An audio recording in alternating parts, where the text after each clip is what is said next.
A2IM, the collective voice of independent music. Well, thank you everyone for being here. I am Samantha Cope. I'm a streaming and label manager at FUGA Music Distribution. I will be moderating our panel today on recommendation algorithms. I will let the rest of our esteemed panelists introduce themselves. I'm Livia Tortella. I'm the founder of BlackBox. We're a music marketing agency. Prior to that, I've spent some time at some major labels, all in the role of CMO. I'm really happy to be here. Marie, you want to go next? My name is Marie. I am head of Ninja Tune North America and global streaming. So I'm working with artists like Odessa, Thundercat, and Bonobo. And yeah, I'm excited to be here. And I'm Brandon. I'm head of streaming for the US for Beggars Group, representing 480, Rough Trade, Matador, XL, and Young Turks. Great to be here. My name is Danny Gallardo. I am a senior product manager in the video technology space, working at a video streaming service. I spent 8 years of my career at Vivo, the music video streaming company. And I'm also an independent musician that leases original compositions and beats to independent artists and film and TV. So obviously everyone is very experienced and knowledgeable in the streaming space, and that's what we're here to talk about. So I think, why don't we kick it off in terms of on-platform engagement and playlisting?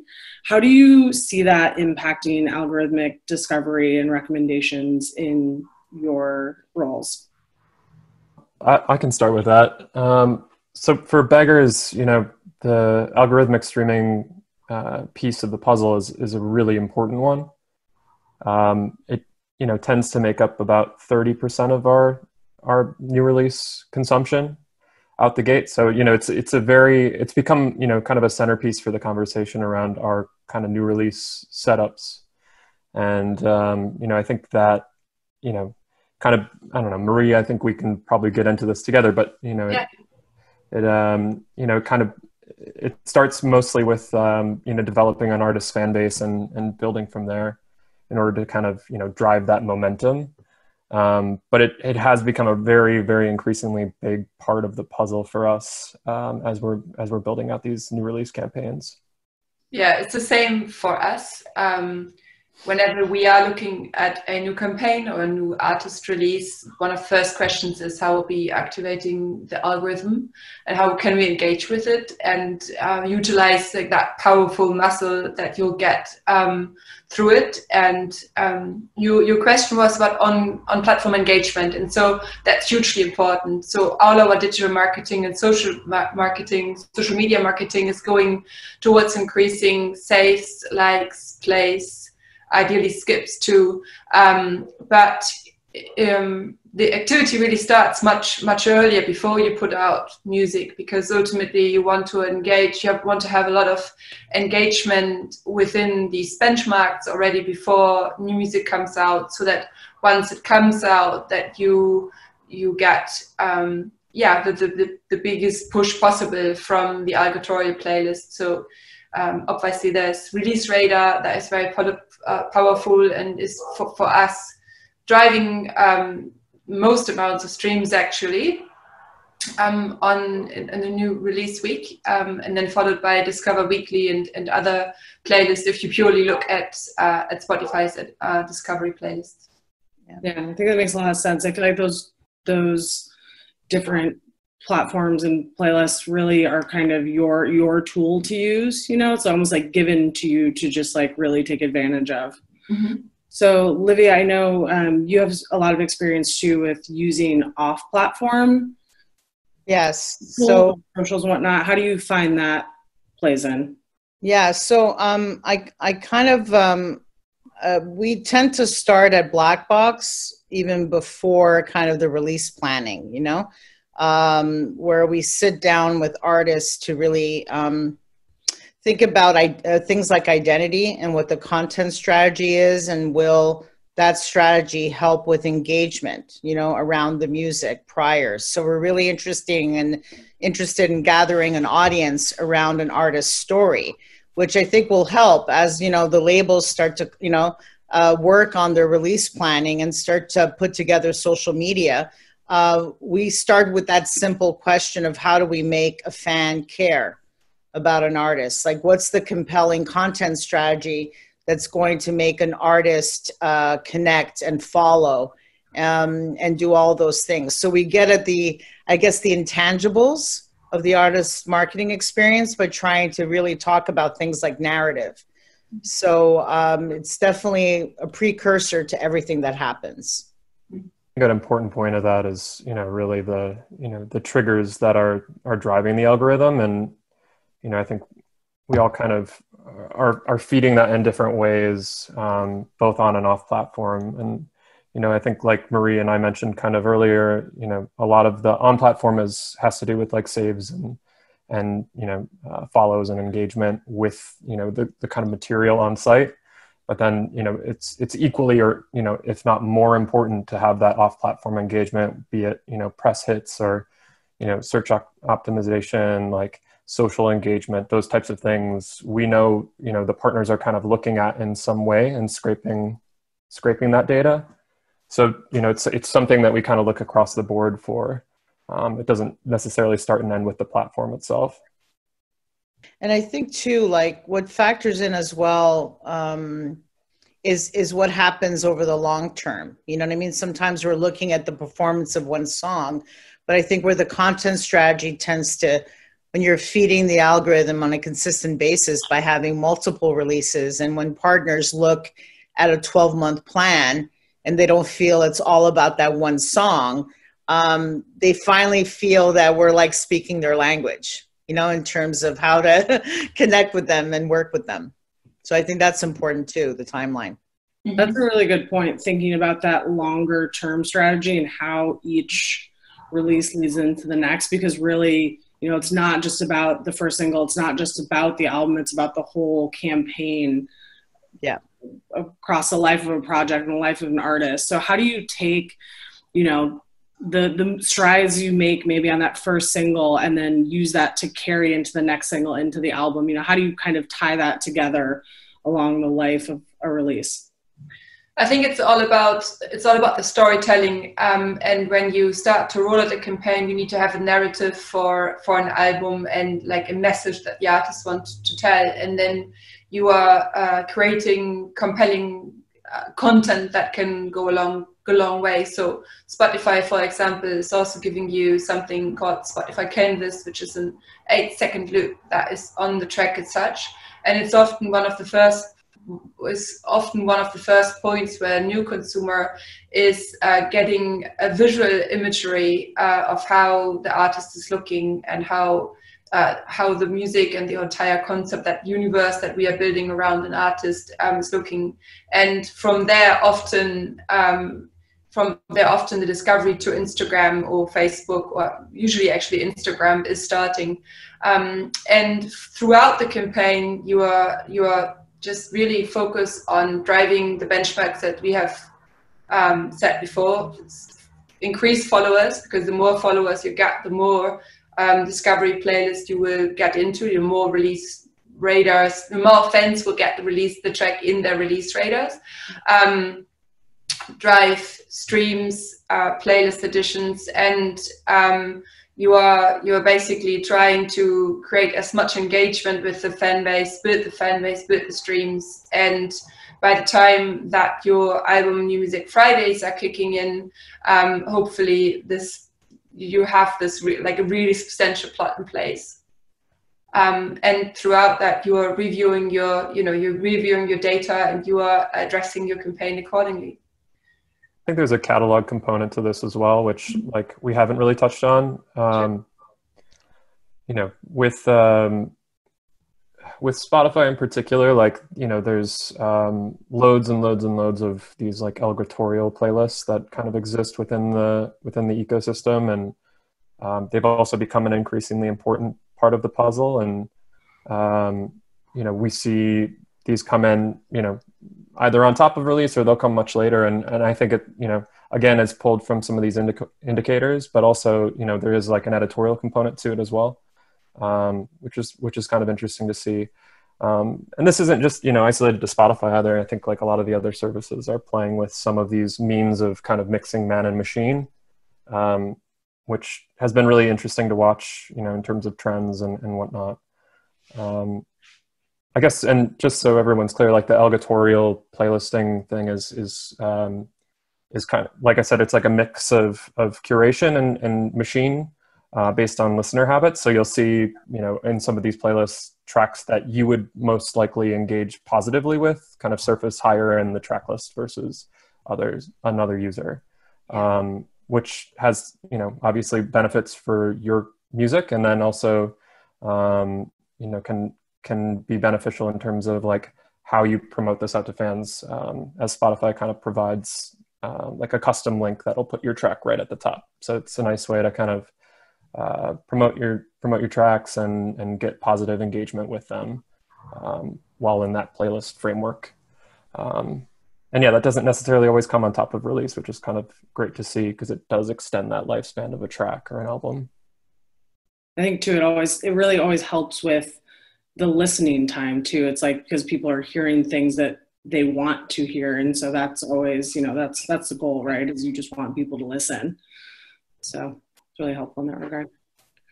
I'm going to pause briefly. Hey, Danny. Hey, how's it going, guys? How you doing?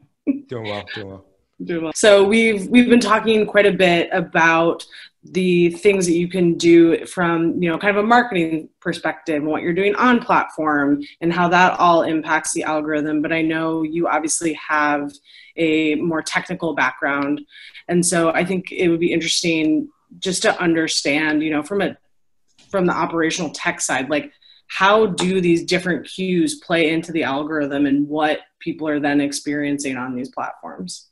Yeah, for sure. And I think from a technical standpoint, the first thing to mention when it comes to algorithms is, there's often a misconception that they're only machine-based. So at the end of the day, there's a human element to it in terms of someone like a product manager, someone like myself, in charge of making the decisions of what inputs matter to that algorithm. So it's important as an artist, as you think through what might matter in an algorithm, to think what might matter to a service, right? For any streaming service like Spotify or Apple Music or any of the other services, you have to think what's going to keep people on the platform the longest. And when you think of what inputs you might think of for an algorithm, you can think of things like time spent on the platform. So how long people are spending listening to your song compared to the length of the song, whether people are giving explicit inputs to the apps. So whether people are skipping, whether they're finding you in a playlist, whether they're searching for you. All these elements are essentially like a giant stew of inputs for the algorithm to take in and essentially learn your music, learn how to recommend it to people that are having the same types of behavior on that specific platform. It's also worth noting that in addition to this, there have been some reports that services like Spotify are even going as far as listening to the track and analyzing the audio, for example, to detect whether your guitar is an acoustic guitar versus one with a pedal on it that provides distortion. So even beyond the elements that you can control in terms of metadata, there are elements that Spotify and the algorithms are inputting into their system to detect audio and analyze audio to enrich the experience for users. Great contribution. Thank you. Yeah. Yeah, I think that's one of those things where a lot of us, we have a vague understanding of how those things work, but like I couldn't even regurgitate what you just said and have it probably make any sense. So thank you for that. But do you think it's because of the programming, like so that they can better program these playlists? So, they want to analyze the sound? Yeah, at the end of the day, Spotify has a bottom line, right? Which is they have to pay out the labels and they have to keep people coming back to their service to pay that monthly fee. So for Spotify, their best interest is getting a wealth of music, but also making sure that, those 40,000 tracks a day that are being uploaded, that the top % of those tracks are getting surfaced to users that are going to keep them on the platform. So it's as much as like their own interest as it is helping out the user. Yeah, it's about positive user engagement, really. Like, I mean, they want, at the end of the day, they want the listener to walk away happy with the service and what their experience was, right? So, but to go deep in the sonics of it, that's kind of interesting as well. Yeah, I think from that perspective, what's really interesting is, you know, for example, let's say you have a Sunday morning coffee mix, right? And Spotify is finding that people listen to the acoustic guitar tracks a little bit longer than, you know, something that has an effect on it. You know, now they can process songs as they come in, as they're being delivered, 40,000 a day, and say, okay, give me all the ones that are acoustic tracks. Would that fit really well into this playlist? And then they start testing and analyzing. Danny, do you see any downside to the algorithmic approach? I mean, you know, I'm curious just with respect to like the bucketing of specific tracks, especially in like the music space where, you know, art is kind of a fluid, you know, medium. So it's, you know, it's really interesting to me how those classifications are made. And also if like, you know, if it's not just kind of perpetuating the same material over and over again, and how deep does it actually get, right? Yeah, I think that's a great point. I think there is this notion of like things being homogenous. So at what point are you recommending something new and different to the user rather than what they're expecting? And I think that's a great point is, you know, this could be a slippery slope in terms of how creators think of creating for these platforms. You know, as a musician, you know, should you have an acoustic guitar in your song just to please the algorithm? So I do think that, you know, these algorithms are you know, it's give and take. You know, it's going to take a while to get things right, but I think the best thing musicians can do in terms of you know, catering to these algorithms is just creating, you know, the best possible music they can, and finding the right people that are going to be you know, streaming the music as constantly as possible on these platforms, where it's almost like Spotify has to create those spaces for those songs to exist. Cool. So I mean, that is all, yeah, it's just it's fascinating too, and I think it's so interesting just how it's evolving over time, because I mean, even the way the algorithms and recommendations functioned when I started using music streaming services, you know, a decade ago to now, you know, it's just all advancing so fast. So that'll be interesting to see where it goes. Another thing I wanted to touch on was, you know, when someone discovers an artist through these recommendations, where kind of how do you get them to come back? Where do you go from there? And I know we talked a lot about gaining artist fans, and, you know, then they go stream, and then that helps with discovery. But what do you do when, you know, fans are finding your artist music on these algorithmic playlists, whatever it might be? Like, how do you find ways to utilize that to your advantage? Either grab a fan in when you're not necessarily having that direct marketing opportunity, or, you know, how do you take those numbers and then utilize that to your advantage? One thing that I'm finding powerful is definitely the canvas that I have already touched base earlier on, because it often definitely links into someone making the connection to social media, and then also just making usage of the entire Spotify artist profile, like really utilizing all that space that you have there to have a biography up, to have engaging, you know, imagery up, to contextualize more the music and the kind of artist that you are, and then obviously outside of the Spotify ecosystem, to have a marketing mix in place that is touching base on press, radio, TV, live streaming, all the different areas of the marketing mix that are making the plot really thick. I think it makes a lot of sense too. It's like you always want your profiles to be as up to date as possible across every platform, so that way people feel like they can learn more or dig deeper and really become invested. I think it's twofold too. You know, at the end of the day, it's about, you know, good music, really. You know, I think that's going to be the biggest driver of additions to libraries and that sort of thing, and landing in the right fans, you know, discover weeklies or new music mixes or what have you. But there is often, I'd say that there is often this obstacle of artists that are having a lot of playlist streams, but it is difficult for some of them to build a fan base. So I think making that connection, I mean, ideally you basically have a really engaged audience and also lots of playlisting.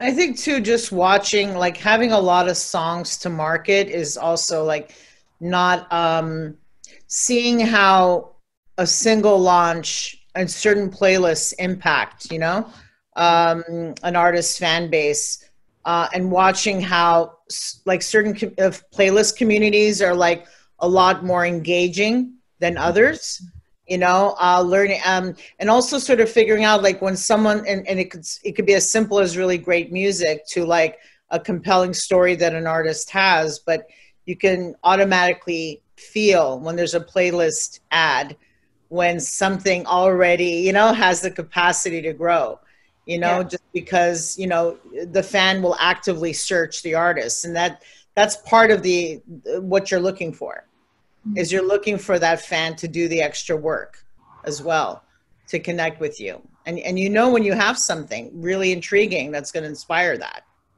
you know, but most artists that we encounter at the very, very beginning, they just, it's about extracting that story that's going to be compelling. It's a lot of this stuff could be very overwhelming for them, you know, when they first start, because they're just purely musicians, right? So if you can connect it to something that they know well, like, oh, this means like, you know, they tend to skip over this part, or, you know, this community, you know, this song release is doing much better because you're in a community that's a lot more active than being on a New Music Friday that basically did nothing for you. And you're just kind of explaining things along the way so that they can trust their own creative instincts a lot more. I think that's a great point. Just like, you know, the fact that we get asked a lot of the time about how to kind of game the algorithm, which I think is, you know, a bit of an urban legend and kind of farce, really. You know, I think at the end of the day, it's about, you know, optimizing the visibility of the artist, making sure that the general marketing plan is, you know, tied up and really cohesive and interesting and compelling. And then making sure that, you know, on the other side of things, on the operational side, you know, you've got all the right indicators in place, you know, whether that's, you know, the, you know, proper tags on your video on YouTube, or, you know, making sure that you've got the right genre applied and, you know, on the back end of Spotify or Apple Music, or that you're pitching to the right people. You know, I think that, you know, a lot of those are probably much stronger of a push than just, you know, kind of leaning back and waiting to see what happens. You know, the algorithm will always be an evolving thing. So I think like trying to pinpoint how to kind of like, you know, tweak certain things is you know, it's something we look at all the time, but I think it's, you know, it's not anything that anyone's going to be able to like do as like a turnkey, you know, approach. I don't know. And I think there's also like an element of kind of seeking out like these microcosms too, and finding the right place for the artist to fit. You know, there's like a really interesting article that came out a couple years ago about like lo-fi house on YouTube, which was like a super interesting scene to watch, kind of just evolve naturally through like an algorithm, like, you know, recommended videos on YouTube for like artists like DJ Seinfeld and some of these others. Like it's super interesting because it does kind of drill down into some really niche pockets of listeners. And I think that, you know, it will be a compelling means of discovery for a lot of people in the future, and continue to kind of evolve over the coming years. But at the end of the day, I think it is just like about focusing on that story for your own artists, and really making it, you know, kind of cohesive across all means, you know. I was just going to say from a technical perspective, I do think there's a lot these streaming services have to provide moving forward. You know, there's links to social, there's links to websites, and you know, the ability to enhance profiles. But you know, there is almost a responsibility at this point for them to go further than that, so that once these algorithms recommend these artists, it's one part of the narrative, it's one part of the story, and there needs to be that connection. At the end of the day, some of these artists are driving people to the platform. It's almost up to the platform to kind of return the favor and say, well, here's the handoff of, here's the new person that listened to your song. Here's a handoff of how you could, engage with them off platform. I think, Danny, you're already kind of touching on this, but even from a, pie in the sky perspective, where do you either think algorithms will go, or where do you hope they go? Like, what would you love to see them evolve to for your creators if you could just make it happen? From a creator perspective, I think the algorithms are going to keep evolving. Machines are going to get faster. They're going to get better at detecting and recommending things. People are going to get smarter about what inputs and what matter to the users that they're serving.